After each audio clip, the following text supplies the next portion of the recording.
ఎమ్మెల్యేలుగా ఎవరికి టికెట్స్ అయితే ఇంతవరకు ఎవరికి ఇవ్వలేదు. ఇది ఓన్లీ ఇన్ఛార్జీలుగా ఇవ్వడం జరిగింది. ఇన్ఛార్జీలుగా ఇచ్చిన వారందరికీ కూడా మరి టికెట్ ఇస్తారనేది అదైతే నేను అనుకోవటం లేదు.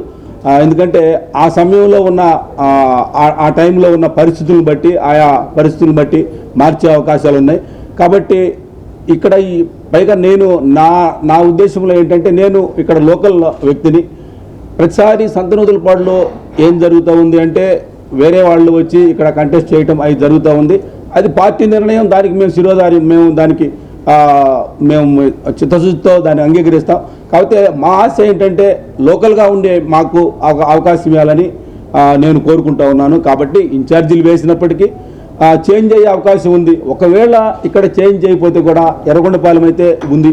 సో ఎక్కడ ఆయనకు అధిష్టానానికి ఎక్కడ అనుకూలంగా ఉంటే అక్కడ ఇస్తారని నా ఆశ. నేను అట్లా ఆశిస్తూ ఉన్నా. నాకు పెద్దలతోటి నాకు ఎప్పటి నుంచో సంబంధాలు ఉన్నాయి. కాబట్టి వారి కుటుంబాలతో కూడా నాకు సంబంధాలు ఉన్నాయి. పార్టీ పని చేస్తాం, టికెట్ ఇవ్వకపోతే దాంట్లో అసలు సమస్య లేదు. దాంట్లో అంటే నియోజకవర్గంలో అయితే ఆల్రెడీ ఎమ్మెల్యే గారు ఉన్నారు.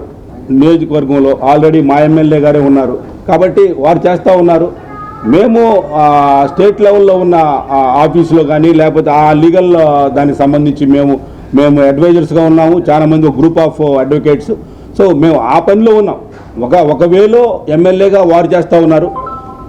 మా దాని ప్రకారం ఏంటంటే మేము లీగల్గా ఉన్నాం కాబట్టి లీగల్ బ్యాటిల్ మీకు తెలుసు, అన్ని లీగల్ ఫైట్సే జరుగుతూ ఉన్నాయి. కాబట్టి మేము నా అనుభవాన్ని నేను ఆ విధంగా పార్టీకి నేను ఉపయోగిస్తాను. ఇప్పుడు 4 మండలాలు గురించి నేను చెప్తానండి.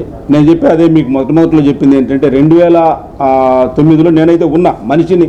యాదల కిషోర్ బాబు ఎవరు అనేది చాలా మంది తెలుసు. నిన్న కూడా మరి బూచపల్లి వారిని కలవటం జరిగింది, మాట్లాడటం జరిగింది.